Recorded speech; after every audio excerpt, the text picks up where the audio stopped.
to Jenna's Kitchen. Strawberries are in season, and what better way to celebrate the strawberry flavor than in a strawberry vinaigrette for all your summer salads. Let's get started. The first thing you want to do is wash your strawberries. You don't want to wash them beforehand, before you use them, because that's going to make them soft and not very good for what we want to accomplish today, and they're not going to be as good quality if you wash them way far in advance.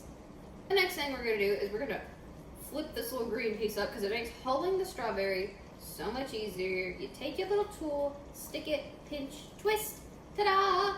There's a bunch of different strawberry hullers. I don't know where we got this one, but I love it. I definitely recommend that you invest in one of these. They are so helpful. These are helpful because you just take it, you pinch it, you don't waste a whole lot of berry, you just get the stem out, and it makes the process so much faster. Sometimes when you're hulling them, the stem is really stubborn, so it just kind of stays in there. You just gotta work with it, you gotta wiggle it out, like that. For this recipe, we only need half a cup of pureed berries, so we're gonna use these for other purposes, like snacks. For our vinaigrette, to get that good strawberry flavor, we need to puree our berries, and I think that I hold too many, so I'm only gonna put about half of them in there, and then we can add more if we need to.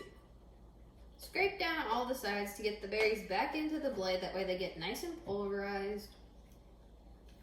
Strawberries smell so good. I love the smell of strawberries.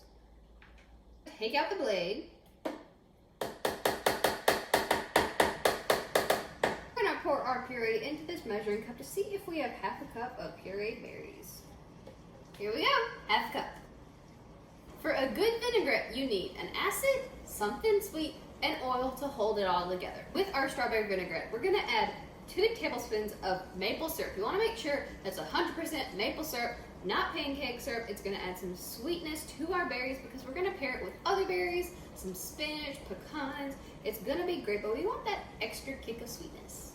For acidness, we're gonna add 1 tablespoon of balsamic vinegar. For our oil, we just have 1.5 tablespoons of olive oil. Take whisk and whisk it up. Be very careful. Now what we're gonna do is we're gonna pour our vinaigrette into this cute little pitcher to put it in the refrigerator. Put the little cork in, and I'm gonna let it chill in the refrigerator while I collect the ingredients for our salad. For our vinaigrette, we're going to make a salad to eat it with, so let's go down to the high tunnel to get some greens.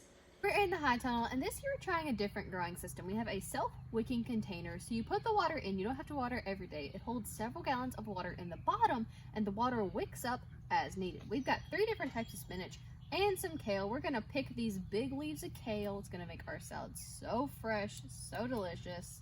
With these greens, you can pick the bigger outer leaves and leave the smaller inner leaves so they'll grow back. Then I'm gonna come over and get some spinach. Same thing, pick the big outer leaves. We've picked a bunch of greens from this tub, and what's great about this tub is all of this tomorrow or the next day will come back and it'll be grown even more. So let's move to the next tub. In this tub, we've got some more spinach, a little more kale, and some romaine lettuce. You don't want to let the romaine lettuce get too big because if you do, the outside leaves will get bitter. After you have washed all your greens, put it in a salad spinner to spin all the excess water off. This is my brother's favorite part. We've got our greens washed. We're gonna give them a rough chop. So I'm gonna line up some of the similarly sized greens.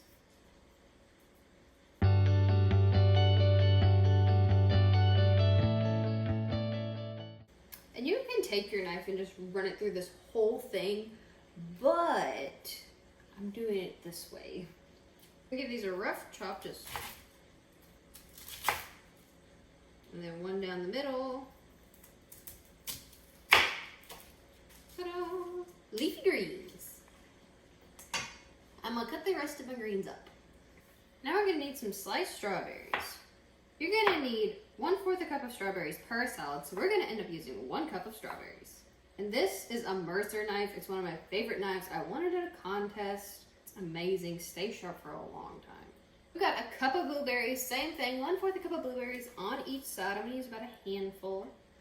We've got 2 peeled mandarin oranges. You can use the ones that come in a can or fresh ones. 1/4 cup of pecan pieces for some crunch. And here we have 1/4 cup of blue cheese. With blue cheese, you either love it or you hate it. If you love it, you can add 1/2 cup of blue cheese or however much you like. If you don't, you can use feta, gorgonzola, or any cheese you like. And just sprinkle the cheese on top. Now it's time to add our steak and vinaigrette. We have grilled our steak, we have let it rest. Now it's time to cut it up into slices for our salad. Cut it however thick or thin you like. Now we've got our steak cut up, we're going to put some slices on our salad. Now it's time for the vinaigrette.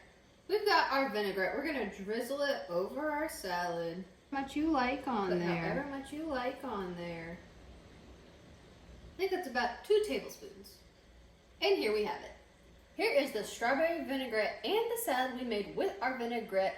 It turned out so good. I can't wait to dig in. We put some berries, oranges, some steak. Can't go wrong with that combination. Don't forget to like this video, comment your favorite summer salad down below, subscribe to Jenna's Kitchen, and have a great day.